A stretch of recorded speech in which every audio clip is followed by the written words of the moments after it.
जय भीम। नमस्कार।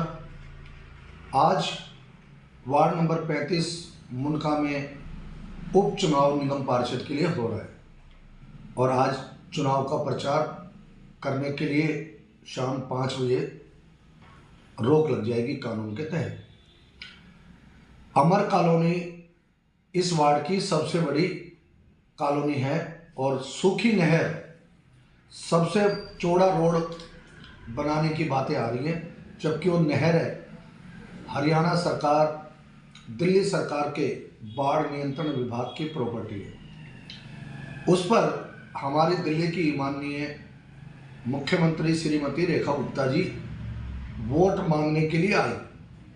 मैं रेखा गुप्ता जी से पूछना चाहता हूँ, रेखा गुप्ता जी, सबसे ज़्यादा प्रदूषण उसी नहर के ऊपर है जिस नहर पर अगर पानी होता तो वातावरण दूषित होने से रुकता, वो गंगा जल हमारे इस गंदे वातावरण को रोकने में हमारी मदद करता। उसको आपने खुदवाने की बजाय वहाँ प्रदूषण का जो मामला है सबसे अधिक AQI है वार्ड नंबर 35 का।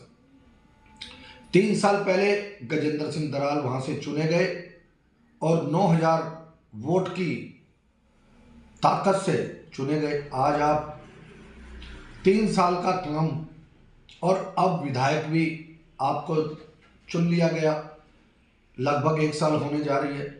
आपने गजेंद्र दराल जी क्या काम किया जिससे कि उस नहर का विकास हो और आसपास की जितनी भी खेती की जमीन है, अमर कॉलोनी फेज 2, आपने स्वर्ण पार्क फेज 2 आज़ाद कॉलोनी का निर्माण करवा दिया अवैध रूप से पिछले 3 सालों में।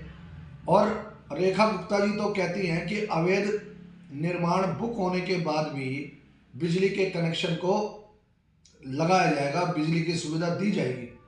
अब गरीबों की कॉलोनी के अंदर बिजली क्यों काटी जा रही है? इसमें किसका हित है और क्या हाथ है, बताओ। और अगर अवैध काम हो रहे हैं तो इसका जिम्मेदार कौन है? आज की सरकार, आज के तीनों इंजन किसके हैं? आप एक तरफ तो कहते हो भी तीनों इंजन हमारे होंगे तो तीनों काम करेंगे। मेरी ये प्रार्थना है कि MCD का काम सफाई कर्मचारी आपके नदारद हैं। सफाई कर्मचारियों से आप वोट मंगवाते हो, एक नौकरी लगी हुई है, दूसरी नौकरी पार्षद की बनाने के चक्कर में लगे हुए हो। दूसरा काम है विधायक का। विधायक का विकास का कौन सा काम कर रहे हो? ना नाले बन रहे हैं, ना रोड बन रहे हैं, ना सड़कें बन रही हैं, ना गली बन रही, ना सीवर कनेक्शन हो रहे, ना सीवर को सुचारू रूप से चलाया जा रहा, ना पानी मीठा आ रहा, ना कड़वा पानी आ रहा। गंदे पानी से आदमी को पीने के लिए मजबूर किया जा रहा है। इसका कौन जिम्मेदार है? विधायक गजेंद्र जी या सरकार जिम्मेदार है? भारत सरकार की योजनाओं की बात करो। भारत की योजनाओं ने क्या सुविधाएं दी, बताओ। एक नाम तो बताओ, कोई केंद्रीय स्कूल बनवाया हो, कोई कॉलेज बनवाया हो। आप एक काम तो बताओ, कोई स्टेडियम बनवाया हो। कोई काम नहीं है। आपने चुनाव में 9 महीने पहले वायदे किए थे कि 2500 रुपये हम गरीबों को बांटने का काम करेंगे। क्या आपने दे दिए? गरीबों को पेंशन नहीं मिल रही, विधवाएं, बुजुर्ग, विकलांग लोग घूम रहे हैं। बहुत सारे लोगों को जो लागू थी पेंशन है उनको रुकने की उनकी शिकायतें आती हैं। आपने सामाजिक काम कौन सा किया? आप टेलीफोन उठाते नहीं लोगों के। जो मालिक हैं, आपको ये ध्यान होना चाहिए कि जो लोग वोट के अधिकार से नौकरी पर लगता है, जिसे सीधा सीधा बुरा शब्द लग रहा हो, हम भीख मांगकर और राजा बनने का काम कर रहे हैं। जबकि बाबा साहब ने कहा था अब राजा के पेट से, रानी के पेट से जन्मा हुआ राजा नहीं बनेगा। अब वोट की पेटी से निकलेगा, बैलेट पेपर से निकलेगा, वो राजा बनेगा। आप राजा बन जाते हो, उसके बाद फ़ोन नहीं उठाते। तो मेरे वार्ड नंबर 35 के माननीय मतदाताओं, आज आपके पास यदि ये लोग आ रहे हैं तो आपके वोट का अधिकार है आपके पास। और देश के माननीय प्रधानमंत्री जी के भी वोट की बराबर वैल्यू है और आपके गरीब से गरीब व्यक्ति की भी बराबर वैल्यू है। 30 तारीख को जो वोट आपको करना है, ये देखना है कि यहाँ के पार्षद, यहाँ के विधायक और यहाँ के सांसद जी ने क्या काम किया है।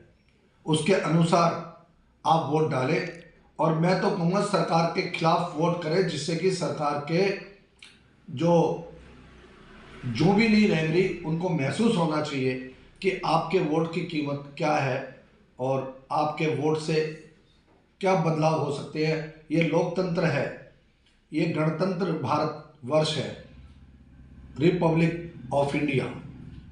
इसमें अधिकार पब्लिक का क्या है और आपकी ड्यूटी क्या है, ये आपको महसूस कराने के लिए आपको वोट करना है और भारतीय जनता पार्टी के खिलाफ वोट करना। नमस्कार, जय भीम, नमो बुद्धाय, जय संविधान, जय भारत।